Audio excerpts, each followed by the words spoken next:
0-1 minute. We're into the final 60 seconds.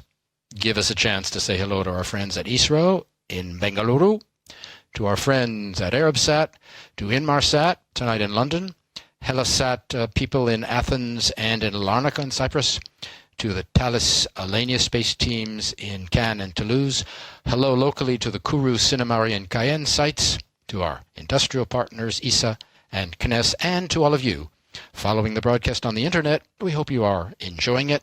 If you're not settled in, pull up a chair and enjoy the launch, because we're going to cut away and let you listen to the DDO, and he will call out the final seconds. Remember, the cryo arms will open at about -7 seconds. À tous de DDO, attention pour le décompte final. 10, 10, 9, 8, 7, 6, 5, 4, 3, 2, 1, top. Allumage Vulcain.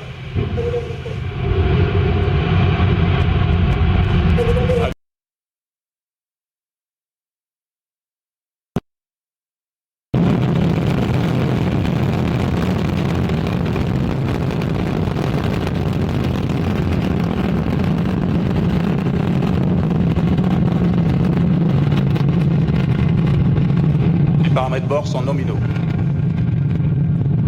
So at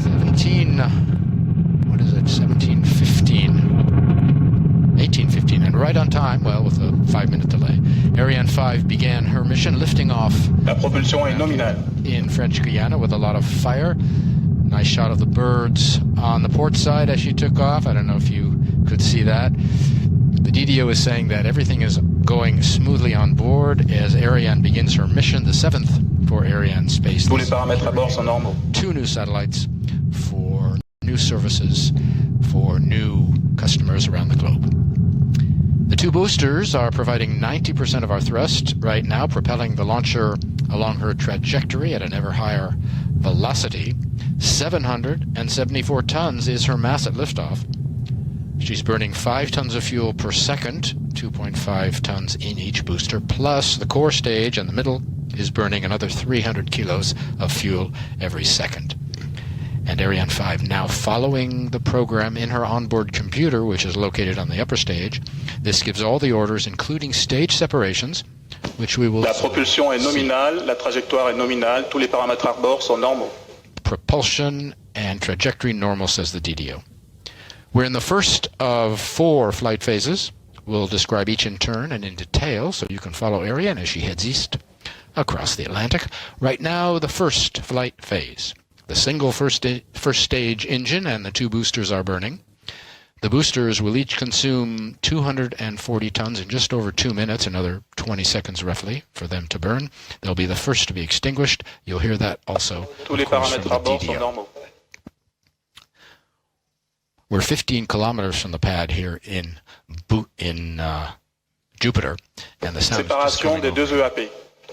All right, those are the separation of the 2 boosters. You saw that. The DDO confirmed it. This is what it looks like up there. There is one on the left-hand side of the vehicle, out of the camera range. Before the boosters are empty, their push diminishes, and the onboard computer, the same one, senses this drop in acceleration and separates them. And they fall 500 kilometers from shore into a protected area. French Guiana was in part, remember, chosen as Tous les a base paramètres à for bord its sont opening normaux, la on propulsion est the ocean. nominale. Launches posing no threat to local population. Take a look at the bottom of your screen. On the left, altitude. On the right, our speed. We're over 100.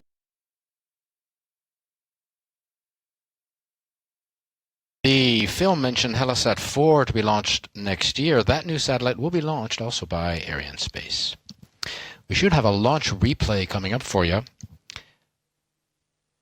There we are. That's the first one. We may have several shots of the launch vehicle in replay. You can relive those moments as Ariane 5 took off from the pad close to 8 minutes ago.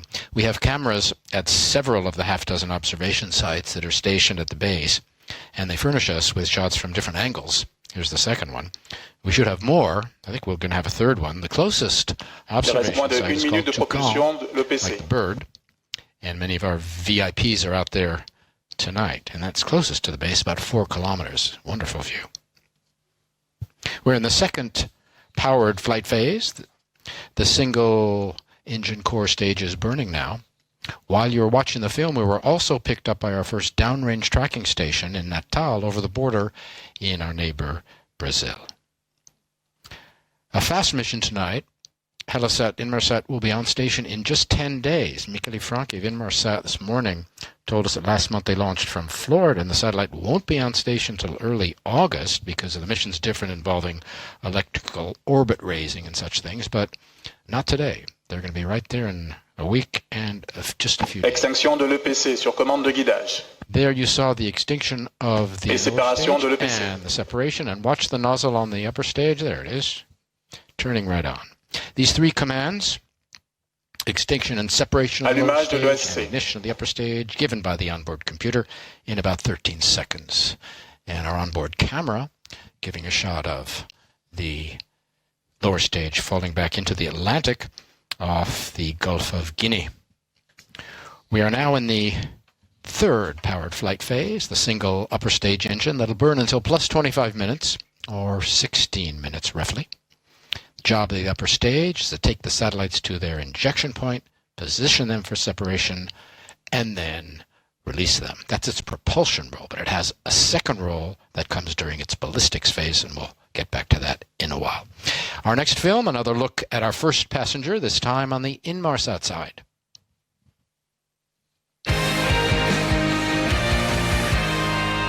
Minutes left in the upper stage burn. Cutoff due, remember, at plus 25 minutes.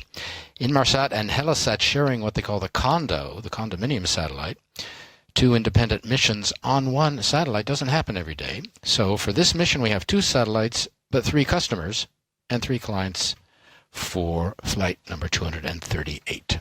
One of them, Inmarsat, the International Maritime Satellite Organization, and this is the 9th satellite ArianeSpace has launched for them.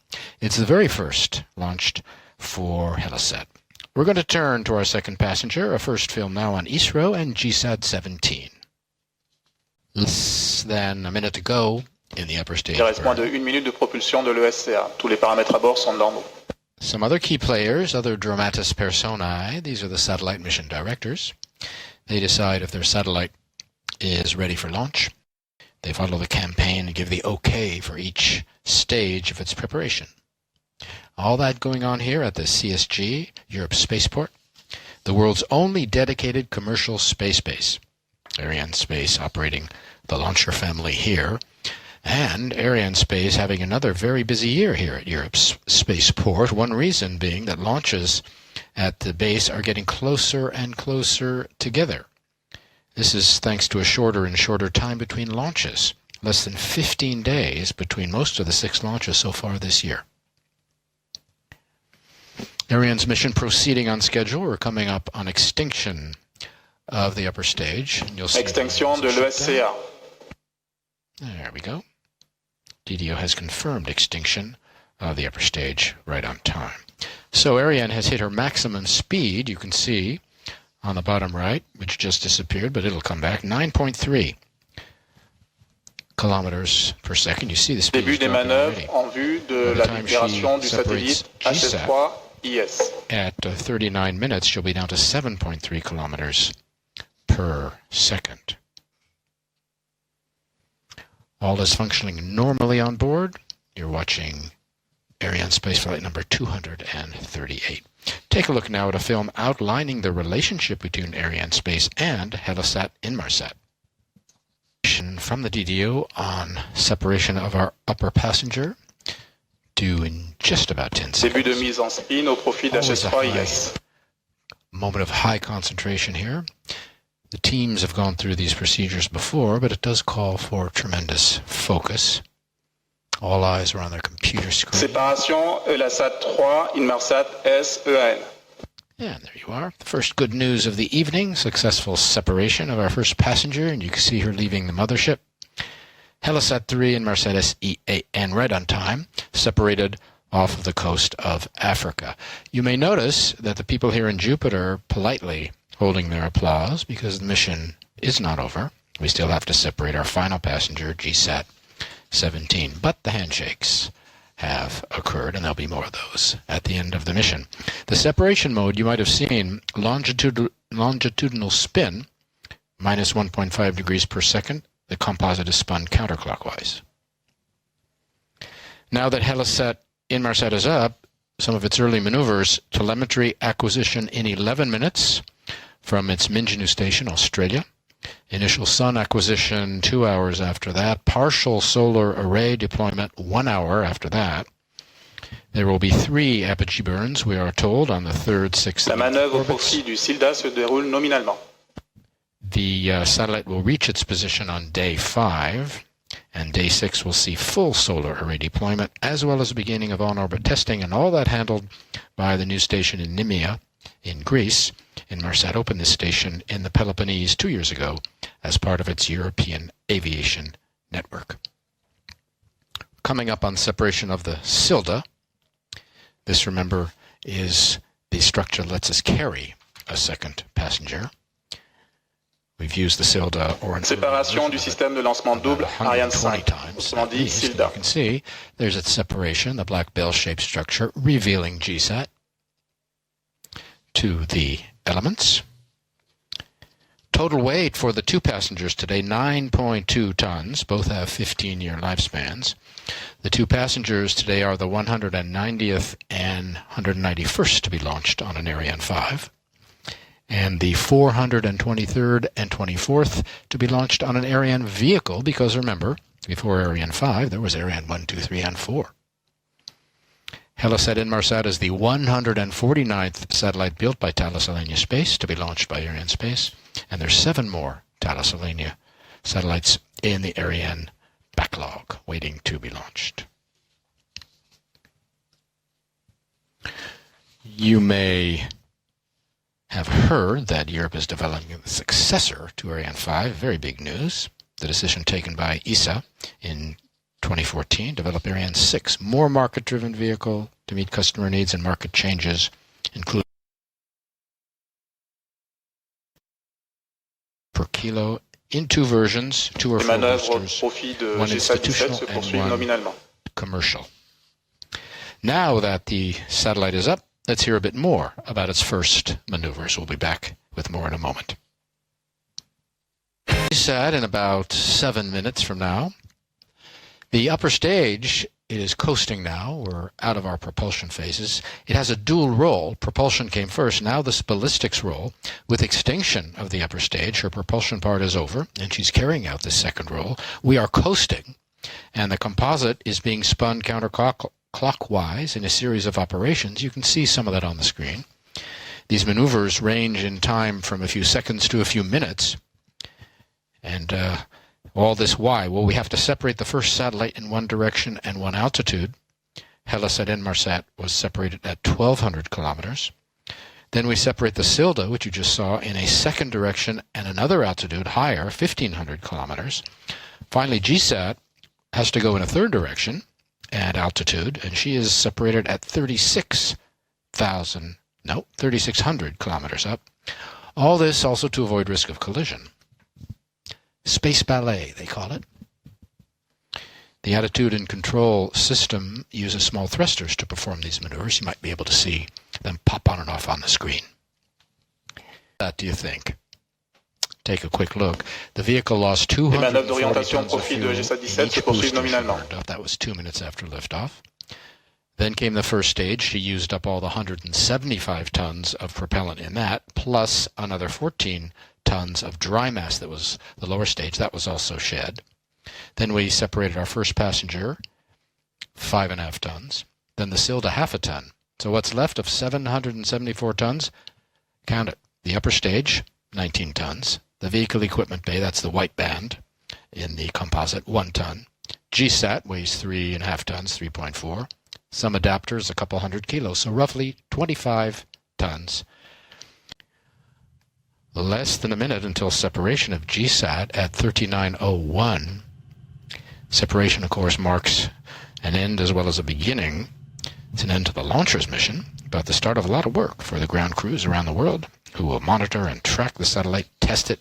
Les manœuvres d'orientation au profit du GSAT 17 sont terminées. So those teams getting ready to take over, while here A moment of high concentration as the teams await confirmation of separation of our second passenger. The mood here in Jupiter, I would say, very focused. Séparation GSAT 17.